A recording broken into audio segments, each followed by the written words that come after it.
करे जइबा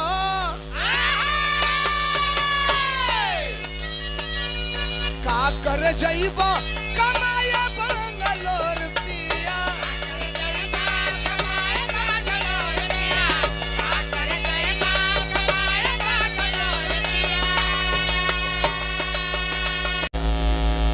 अरे वाह कैसे मास्टर अरे बच गया बच गया अरे महाभारत का डंका और लड़ने चले बहादुर बंका सज के कुरुक्षेत्र में सज के कुरुक्षेत्र में अरे चला है बर्बरी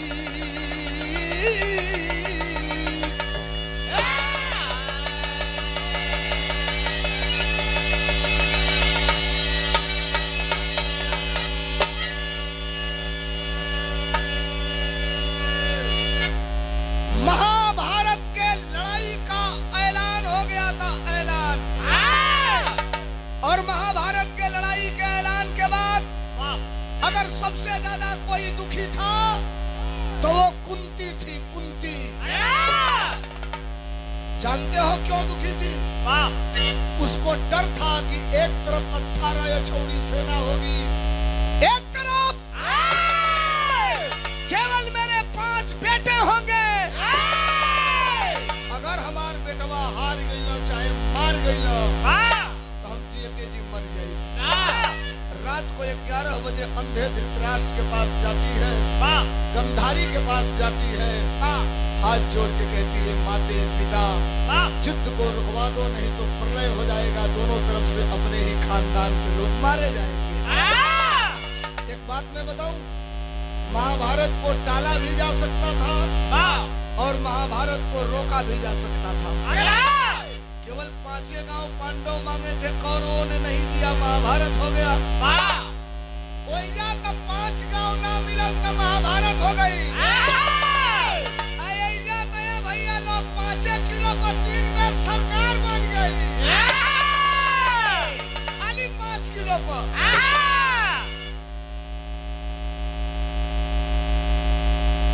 उठ बैठना हो साधु भाई कुंती रो रही है न धृतराष्ट्र बोला न गंधारी बोली रोवत रोवत कुंती आवतिया अजो ही कुंती आवत दिया रतिया का तोले कुंती का कलैया एगो मेहरारू पीछवा से पकड़ कुंती पलट के तकलस कलस तू के हो तकलस तोरे खानदान का बहू है कुंती कही मेरी कलाई को क्यों पकड़ी तो उसने कहा तुम रो क्यों रही हो कलस ए बहिनी ऐसे रोवतनी कि काल महाभारत हुई 18 यछोड़ी सेना के सामने हमार बेटा हार जाई अगर मार जाई तो हम जियते जी मर जाई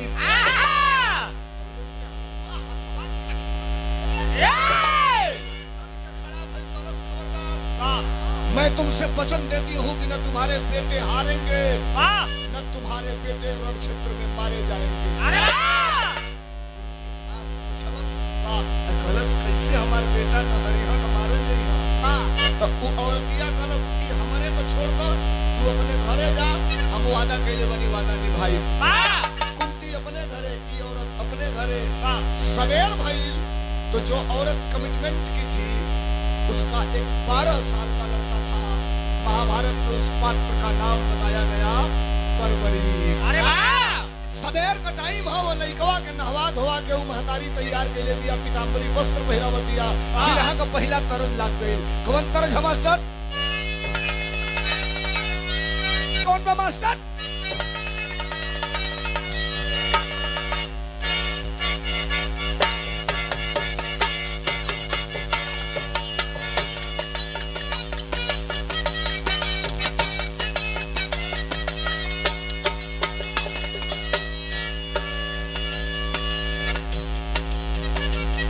आधा मिनट बढ़ी दरी सी लोग मत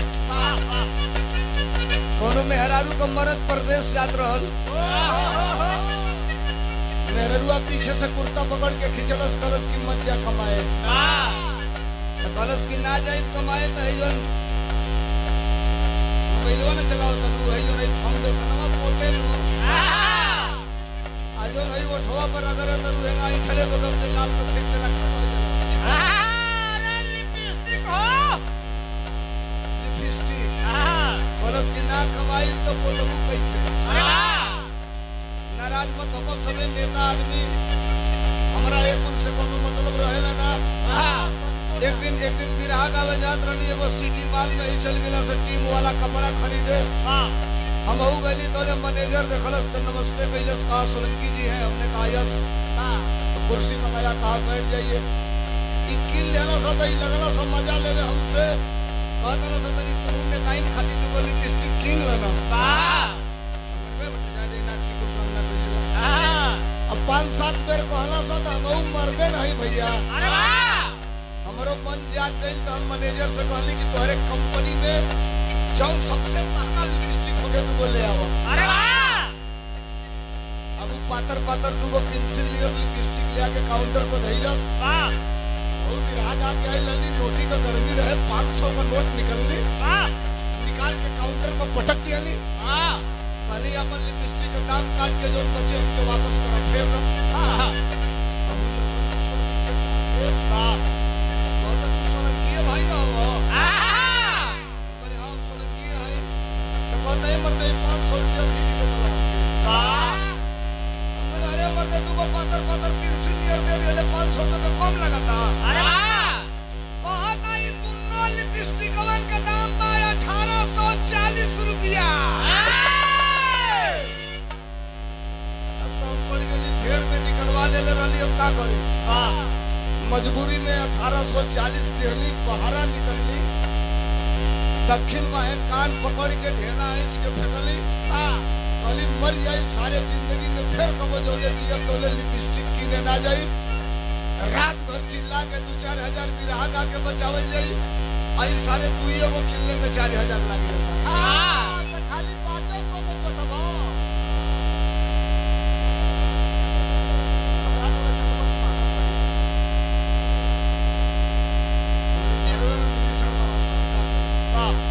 मारा जाता बहरा कमाए मेहरारू कहतिया का कहलस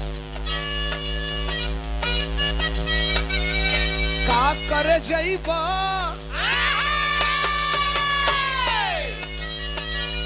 का करे जइबा कमाया बंगलोर पिया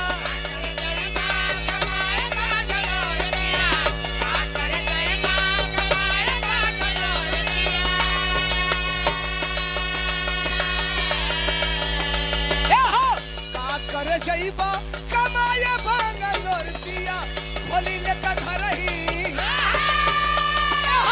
खोली ले त घर ही किराना स्टोर पिया खोली ले त घर ही किराना स्टोर पिया खोली ले त घर ही किराना स्टोर पिया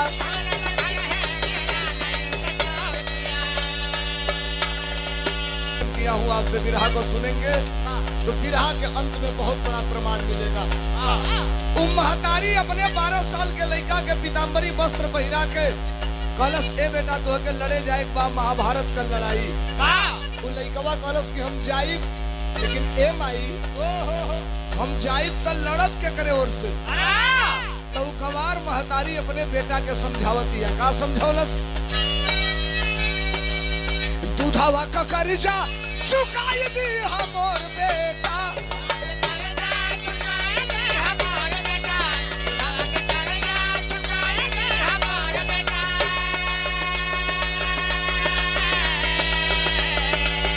दूधावा का कर्जा चुकाई दी हमर बेटा हारी जेवो के अरे हारी जेवो के हमर बेटा हारी जेवो के चिताई दी हमर बेटा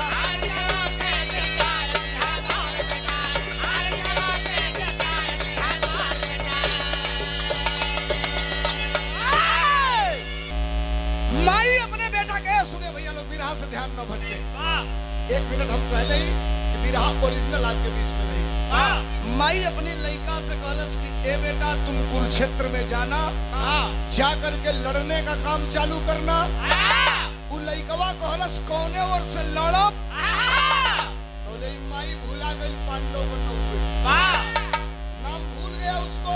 वाह। जब नाम भूला तो देखो गवार मेहरन कोने का दिमाग लगौलस। ओकरा ई बुझाइल कि 5 गो पांडव बानो 18 या छोड़ी कौरव के सेना बा।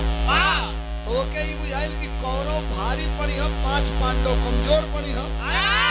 अरे 18 या छोड़ी माने कई लाख आदमी हो गई।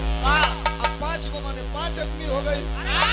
तब ने लइकवा से कहलस कि जवन गोल हारे लागी वही के ओर से जाके ते लड़े लगी। अब ई लइका धनुष बाण लेहलस, लेके चल दिहलस। दौड़त चलत बा। कुरुक्षेत्र में जाई लड़ब, जे हारी ओकरे ओर से लड़ब, ओके जिताई। लइका घुनघुनात बा। जब दौड़त तो घुनघुन घुनघुन घुनघुन घुनघुन लइका तो घुनघुनना बजाता।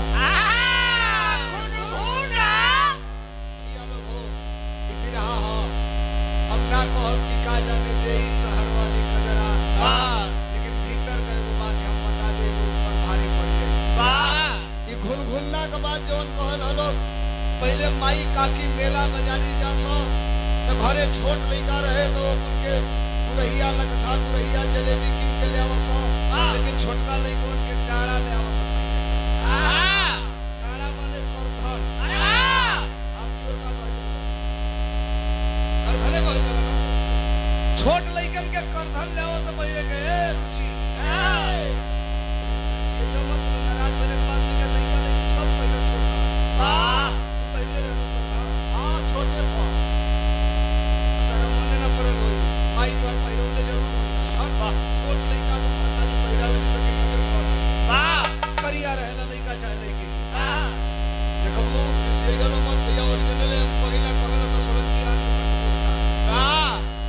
अब ना ई छोट लइका पैदा होता ना, सो तो पैदा होते चौकी पर अंदर बियर पहिरा दिया जाता। इतनी गरी नौकी में हकीस हो पंपस भैया का पंप कौन सा पंपस सवेरे पहिरा दे तनी सो पर सुतना हुआ हकीस। सवेरे पहिरा के छोड़ दे तनी से बाद से दिन भर हक ले शादी में निकाल के। जब पूरा गोली आ जाता तो पूरा लटके लगा था तो देखो तनी सो हो जाता। ओरिजिनल बात कहत नहीं रियल मत। कहीं कहीं तो मरते लोग के फेंके पड़ा था पहिराओ तनी सो हुआ फेंकत लोग मरत लोग। ना फेंके लोग तो शादी को कमो ना बने।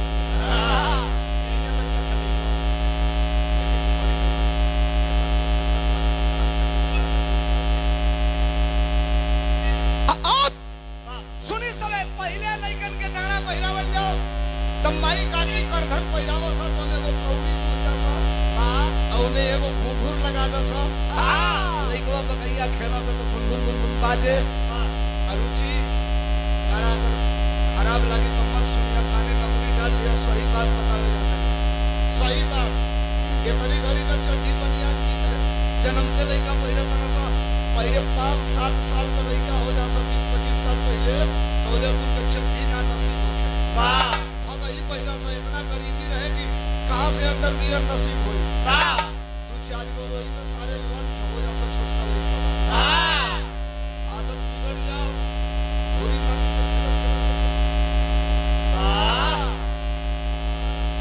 हम एकदम ओरिजिनल बात बताओ, तनी गड़बड़ नहीं बताओ। आदत बिगड़ जाओ कोनो लइकन को। जब देखा तब पकड़ लेना सोचा। तू तो भैया मौके बड़ा।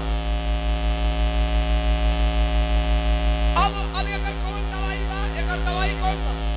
मेडिकल स्टोर पर चाहे डॉक्टर के लगे चल जा। पहले भैया कौन टैबलेट मिली ना मिली। छोट लइकन खातिर माई काकी से बढ़न के डॉक्टर ना होला। माई काकी का करन से कि सोनारे के यहाँ जाके चांदी का छुन्नी बनवा के ले आवो सा।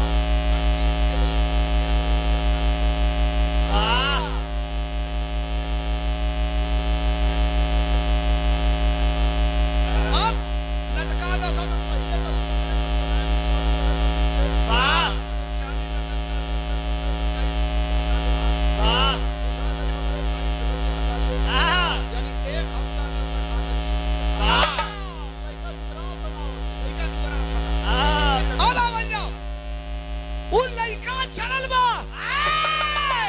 कुरुक्षेत्र में लड़े खातिर वही बोलत बा जे हारी वही के ओर से लड़ब।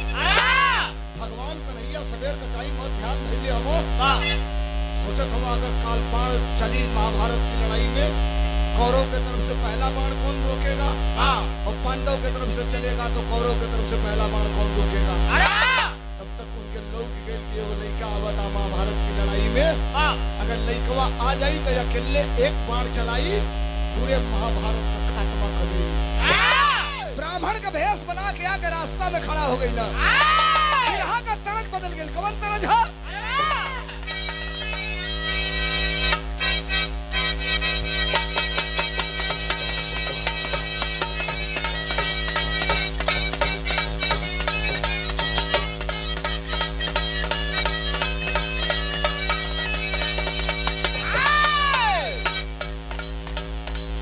गीत बा का करताड़ू रनिया,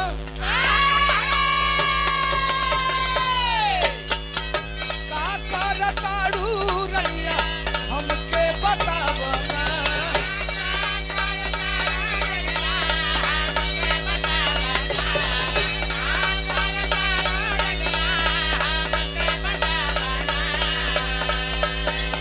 रूपवा से पर्दा तनी, रूपवा से पर्दा तनी रनिया हटावना।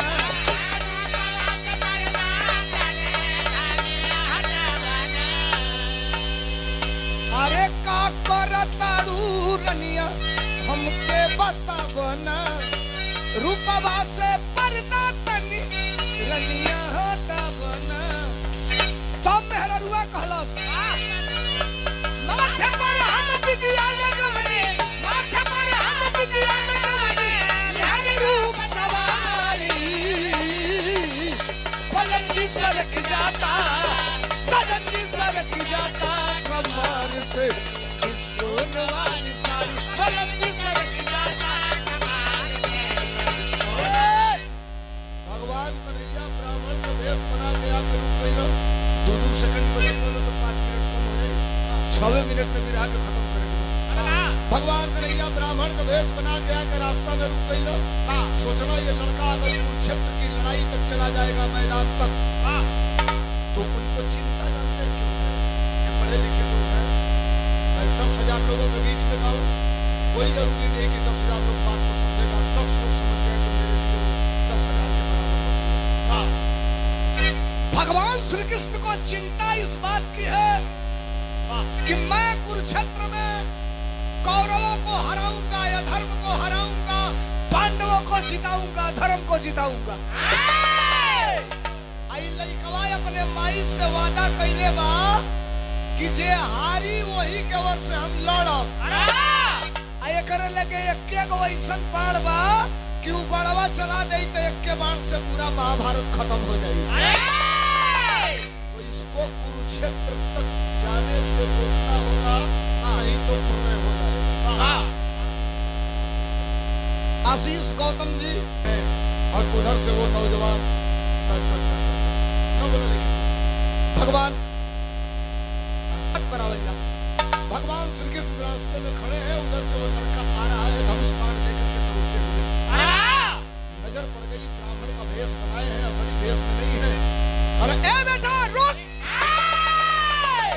लड़का रुक गया, ब्राह्मण समझ करके पैर छू के प्रणाम कर लिया। कहा बोलिए क्या कहना चाहते हैं? तो भगवान कन्हैया कहाँ जा रहे हो? कहा कुरुक्षेत्र जा रहा हूँ। क्या करने जा रहे हो? कहा लड़ने जा रहा हूँ। भगवान कन्हैया कहला किसके तरफ से लड़ोगे? कहा जो हारेगा उसके तरफ से लड़ूंगा।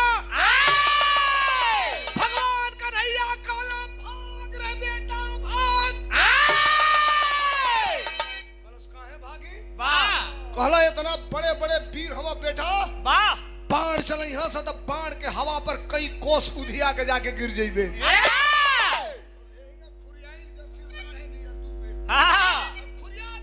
खबरदार, एक को बाण चलाई पूरा महाभारत खत्म कर दे। भगवान कन्हैया कहला चढ़ गई ले बेटा दाव पर। वाह ये तो हम खोजत रहने हैं। हाँ कहला तुम एक बाण से महाभारत खत्म कर दोगे? वाह कहा कर दूंगा। तो भगवान कन्हैया कहे कि मैं कैसे जानूंगा कि एक बाण से महाभारत खत्म करोगे? वाह तो कलश तुमको जैसे आजमाना हो वैसे आजमा लो। वाह अब भगवान कन्हैया एक टैक्टिस कर रहे हैं, चाल। वाह वाह यही रणनीति है, जरा समझिएगा किस तरह उस लड़के को फंसाया जा रहा है। वाह भगवान श्री कृष्ण ने कहा का मास्टर,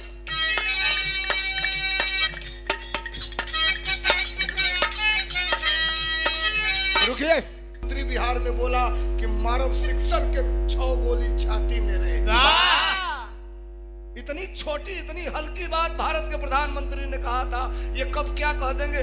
एआई से कल के वो वीडियो डाउनलोड होता है, वो मेहरानों के साथ है जो। वाह अब का जानी का बा भगवान जाना बिरहा बयावा। वाह छुट्टन भैया के नमस्कार बा प्रणाम बा।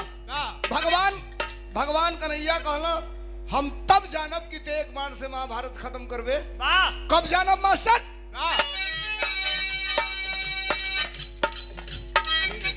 अरे वीर अगर हवा यापन, वीर अगर हवा यापन वीरता देखावना।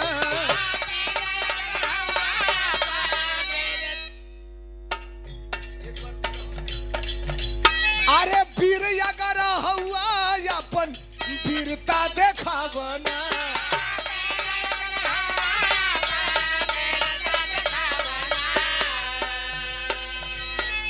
अगर तुम एक बार से महाभारत खत्म करने की बात कर रहे हो तो सुनो नौजवान, वाह मैं कब मानूंगा कि तुम एक बार से महाभारत खत्म करोगे? भगवान का नैया डगरल आ गई ना। एगो पीपर का पेड़ बा, सुनिएगा नौजवानों। वही पीपरा की पेड़वा के नीचेवा खड़ा हो गई ना, आ कहला एक काम करो तब मैं मानूंगा। वाह भैया छोड़ दो, भैया छोड़ दो, ए भैया छोड़ दो हो। अरे जाए तो भैया 5 मिनट और बात छोड़ दो, हम करा ले किनारे। हाँ किनारे हो जाने। वीर अगर हवा यापन वीरता देखावना। अरे पिपरा का पतई के, पिपरा का पतई के बाण से छेदावना।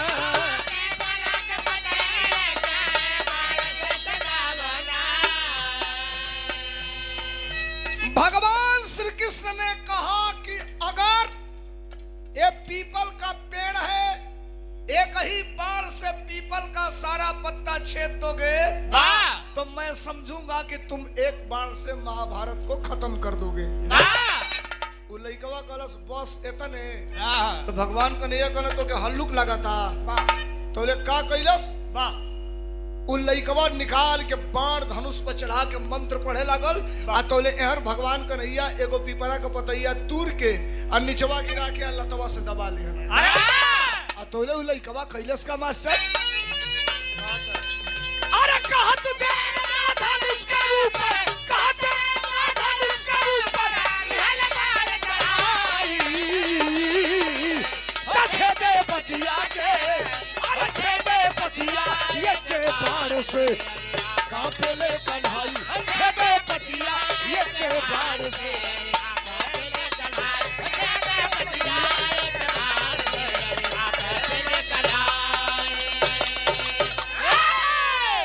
ये फिर 1000 रुपयों का। कन्हैया ने कहा एक बाण से महाभारत को खत्म करना है तो पीपल का पत्ता छेदो।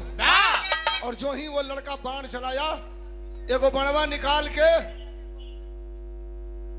करके बाण चला दिया। और वह बाण हन हन हन हन हन हन हन हन करते हुए पीपर का सगरी पतई छेदत छेदत आके भगवान कन्हैया के पंजवा पर खड़ा होके गन गन गन गन गन गन गन गन गन गन गन नाचे लागल। भगवान श्री कृष्ण कहला ए लड़के, हमसे तुमसे वादा था कि पीपल का पत्ता छेदना है, ये तेरा बाण हमारे पंजे पर क्या कर रहा है? उल्लैकवा कहला से महाराज तारी पंजवा के निचवा एगो पीपर का पतई बा, पंजवा हटईबा तो के छेदी या ना हटईबा तो तार पंजवा छेद के ओके छेदी। भगवान कन्हैया पैर हटौला, सारे कहीं सही का मत छेदवा दे मारा तो जिंदगी चल रही हमारी। वो बाण पीपल का पत्ता छेदलस, पकड़ के तरकस में रख लिया, कहा मैं जा रहा हूँ। मैं हाथ जोड़ रहा हूँ, आपके पैरों पे 100 बार फिर गिर रहा हूँ। ये डिटेंशन पॉइंट है, एक्सीलेंटल बात है, और ये बात एजे आपके बीच में गारंटेड नहीं, महा गारंटेड बात कहने जा रहा हूँ। बिरहा कोई किसी कलाकार से आप बहुत बड़ी धुन तरह सुन सकते हैं, लेकिन कहानी का सारांश आपके बीच में ओरिजिनल कोई नहीं दे सकता, जो मैं देने जा रहा हूँ आपके बीच में। सुनिएगा, सुनना है धर्मेंद्र सोलंकी से। अब जो ही उस लड़के से भगवान कन्हैया ने कहा कि बहादुर लग रहे हो, जो वीर होता है वो दानी भी होता है, तो कहला से मर्दे हम का जाने कि भिखमंगा से पाला पड़ गई बा, जौन मांगे के बाबू मांग ले तो के दान दे के हम जाइब कुरुक्षेत्र। भगवान कन्हैया मांगत हवन बिरहा के टेरी में, का मंगला मास्टर?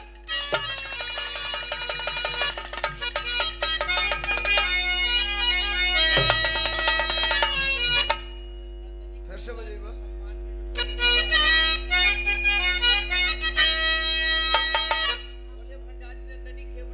बिरताई जिसकी धोखे में फंसी, अरे जंग के बलवेदी पर मांगे शीश कन्हाई।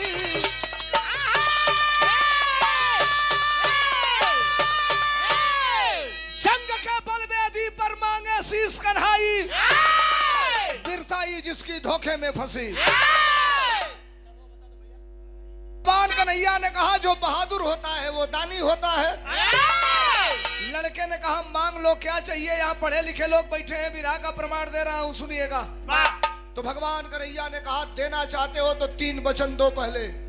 तो लड़के ने कहा जो मांगोगे वो दूंगा, जो मांगोगे वो दूंगा, जो मांगोगे वो दूंगा। कहला ए बेटा, अपने कमर से कटार निकाल कर और अपना गर्दन काट कर हथेली फैलाया हूं, मेरे हथेली पर अपना गर्दन रख दो। अरे बाप रे बाप, फाट गई करजबे वो लइकवा का। आपन गर्दन काट के अपने हथेली पर रख दे, हमारे हथेली पर रख दे। हालांकि बात दे दिया था, तीर कमान से बात जुबान से कभी वापस नहीं आती। वो लड़का बाण निकालने लगा। भगवान कन्हैया ने कहा तुम गलत कर रहे हो, अगर नहीं देना है तो मना कर दो। पैसा नहीं देना है तो मना कर दो, नहीं तो अपने वचन पर कायम रहो। कहा साहब मैं जो वादा किया हूं आपसे पूरा करूंगा, मत बोलिए। ए भाई ए रुक जाइए। उस लड़के ने कहा कि सुनिए, हमने जो वचन दिया है मैं वचन पूरा करूंगा। भगवान कृष्ण ने कहा बाण क्यों चढ़ाए हो? तो कहा बाण इसलिए चढ़ाया हूं कि हमको शंका है तुम जिस भेष में हो वो असली नहीं है। हम बड़वा चलाई मगर असली होखबो तो तार मुड़िया ना कटी, और नकली होखबो तो तार गर्दनवा कटी जाई। अब लगल बड़वा इसे के मंत्र पढ़े। श्री कृष्ण सोचला कि ये मंतरिया पढ़ के बड़वा चला दे, हमार मुड़िया कट जाई तो महाभारत का होई, कौरव का होई, यही जा कुल महाभारत खत्म हो जाई। अब जो ही चलाने जा रहा है तरकस से बाण, तब तक तेजस्वी रूप चंद्रमा ललाट पर बांसुरी बजाते हुए मोर मुकुटधारी चक्र सुदर्शन अंगुली में तर्जनी में नचाते हुए भगवान श्री कृष्ण खड़ा हो गए। वो लड़का देखा बाण छूट गया, हाथ से जमीन पर गिर गया, मूड़ी पटक दिया पैर पर और कहा साहब क्षमा करिएगा, हमने जो आपसे वादा किया उसको पूरा नहीं किया, देर हो गया, विलंब हो गया। मेरे मित्रों हाथ जोड़ के फिर आपसे कह रहा हूं कि सुनिए, बिरहा अंतिम दौर में है। निकाला गर्दन से कटार और निकाल करके अपने गर्दन निकाला, कमर से कटार और निकाल करके अपने गर्दन पर सटाया, पकड़ लिया झोंटा और काट करके क्या है यार? निकाला कटार, काट करके देने जा रहा है। तब तक वो लइकवा कलश की ए साहब मुड़िया तक काट के दे तनी, लेकिन हमके तनी हम मर जाए तो हमारा आत्मा भटकी, हमके खाली ई बता दो कि हमार गर्दनवा काटल कहे जाता, हमार कसूर का बा। भगवान कन्हैया ने कहा तुझे बताऊंगा तेरा गर्दन क्यों काट रहा हूं। जानना चाहते हो तो सुनो, जिस लड़ाई में जा रहे हो उसका नाम है कुरुक्षेत्र। महाभारत मैंने प्रण किया है सत्य को जिताऊंगा, सत्य को हराऊंगा। तुमने प्रण किया है जो हारेगा उसके साथ लड़ोगे, तो मैं कौरव को हराऊंगा, पांडव को जिताऊंगा। और तुम कौरव हारेंगे तो कौरव की तरफ से खड़ा होकर लड़ोगे, अपने माँ को वचन दिए हो। जब लड़ोगे तो पांडवों का सर्वनाश हो जाएगा। सत्य को जिताने के लिए, तेरे खानदान को विजय दिलाने के लिए तेरा गर्दन काटना जरूरी है। काटा गर्दन अपना। भगवान कन्हैया अथवा फैलौले हम ए हथेलिया पर पटक देलस मुड़िया, फच दे छीटा पड़ल खून का। भगवान कन्हैया एक हाथे खूनवा पोंछ के और कटल की मुड़िया की ओर तकला तो ले टप टप दू ठोप कटल की मुड़िया के अखिया से आंस टपक गई। भगवान कन्हैया कहला बहादुर रोता नहीं है, तू रो क्यों रहा है रे बेटा? तो कहला साहब मैं इसलिए नहीं रो रहा कि मेरा गर्दन कट गया, मैं इसलिए रो रहा हूँ कि मेरे मन में इच्छा थी महाभारत की लड़ाई देखने की। अब लग रहा है गर्दन कट गया, मैं महाभारत की लड़ाई नहीं देख पाऊंगा। भगवान श्री कृष्ण ने कहा मैं वादा कर रहा हूं कि तू महाभारत की लड़ाई देखेगा। उठा के मुड़िया फेंक देला आसमान में। एजा के बात एजे छोड़ा, महाभारत का लड़ाई भइल, कौरव हार गेला, पांडव विजेता हो गइल। महाभारत का लड़ाई को दिन चलल है। यस, तालियां होनी चाहिए इन दोनों बुजुर्गों के लिए। ये लिए कि नए लड़के आजकल केवल यही बताएंगे कि उर्फी जावेद का अंडरगारमेंट किस कलर का था। महाभारत की लड़ाई पूछ रहा हूँ साहब, एक भी नौजवान नहीं बताया। ये इतिहास जानने की जरूरत है साहब। अब एक हफ्ता सूत के पांचों भाई जागल वालों, पांचों भाई को हता लो हम लड़ाई जीतनी, हम लड़ाई जीतनी, हम महाभारत जीतनी। तो भगवान कन्हैया आ गई ना, कहला कैसन पंचायत होती है। तो अर्जुन कहे कि मैंने आपने जिसको कहा सबको मारा, मैंने लड़ा, महाभारत की लड़ाई जीता, और ये चारों लोग भ्रम में है कि हमने जीता। तो भगवान कन्हैया कहला ये मर्दे अर्जुन ताकि घमंड बका के तोहरे चलते लड़ैया जीतल गई। बस अर्जुन बिगड़ गई ना, बिगड़ के भगवान कन्हैया से पूछे तमन बिरहा के खड़ी में का पूछला मास्टर?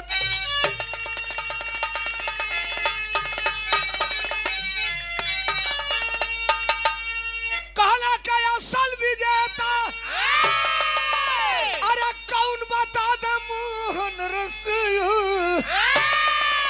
अरे बंसी वाला के समझ में आइल सारी बतिया।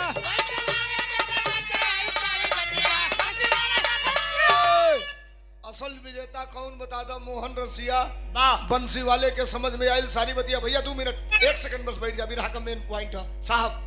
मोर भैया ना करेजा लगा के गोले ही तो बिरहा का मेन प्रमाण सुन ला लोग। अर्जुन कहे कि हमने नहीं लड़ा तो कौन लड़ा? श्री कृष्ण ने कहा मैं बताऊंगा तो तुम्हें झूठा लगेगा। तो अर्जुन कहे कौन बताएगा? तो भगवान कन्हैया बताए। क्या बताए? कहला ये कर गवाही दे तुहरे खानदान हो, अरे लइके बर्बरीक लगे यही भगवान हो।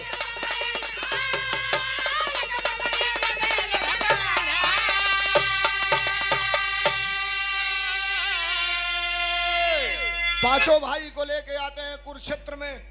अर्जुन कहे कहां लाए? तो कहे यही साबित करूंगा कि महाभारत की लड़ाई कौन जीता, यही बताऊंगा। ऐसे हाथ की आसमान से कटा हुआ शीश आके गिर गया।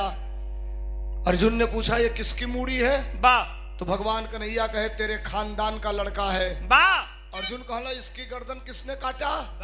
तो भगवान कन्हैया ने कहा शुक्र मनाओ इसका गर्दन कट गया तो तुम्हारा कटने से बच गया। कहला तब? तो कहला इस कटे हुए शीश से पूछो, ये बताएगा कि महाभारत की लड़ाई किसने लड़ा, किसने जीता। अर्जुन घमंड में हवा कहला है कटल की मूड़ी है, मूड़ी कट्टा बोल महाभारत की लड़ाई कौन जीता? हमको तुमने देखा 1 लाख लोगों का गर्दन काटा, 1 लाख लोगों का गर्दन काटा हूँ। एक को भी अगर देखे हो तो बताओ मैं किसका गर्दन काटा? वो कटल की मुड़िया कहलस तू रहला का महाभारत की लड़ाइया में। अब तो अर्जुन और बिगड़ गया, लेके बाण कहला मारब खोपड़ी उलट जाई। कहा हमसे पूछते हो तो 18 दिन की लड़ाई मेरे आंखों में वीडियो रिकॉर्डिंग है। मैं बता रहा हूँ कि महाभारत की लड़ाई कौन जीता। क्या बताया वो लड़का? कहलस की कोई नहीं मारा किसी को रन बीचे, कहलस का सगरी महाभारत है कन्हैया हुआ जीते।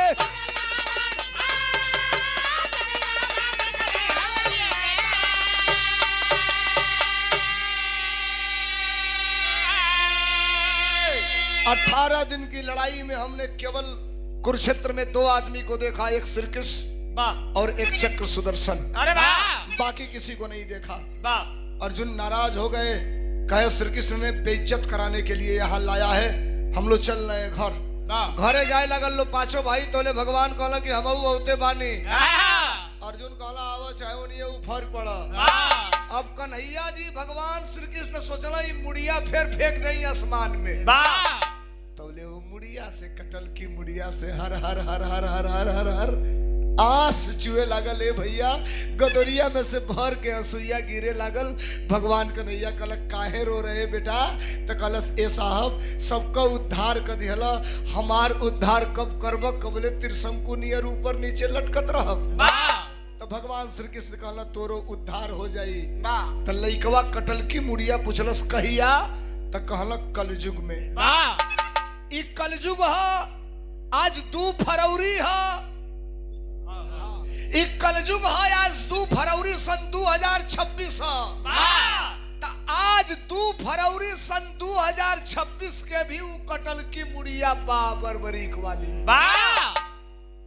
आज के डेट में भी उ कटल की मुड़िया बरबरीक वाली एक कलयुग में 2 तारीख के 2 फरवरी के भी बा। कहाँ बा मास्टर? अरे बचन आपन पूरा कैले प्रभु घनश्याम हो। अरे उहे बरबरी कयाजू भैले खाटू श्याम हो।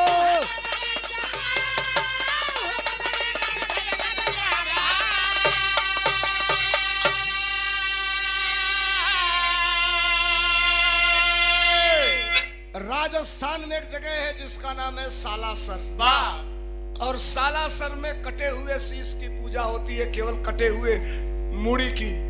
पूरा दुनिया जिसे खाटू श्याम कहता है।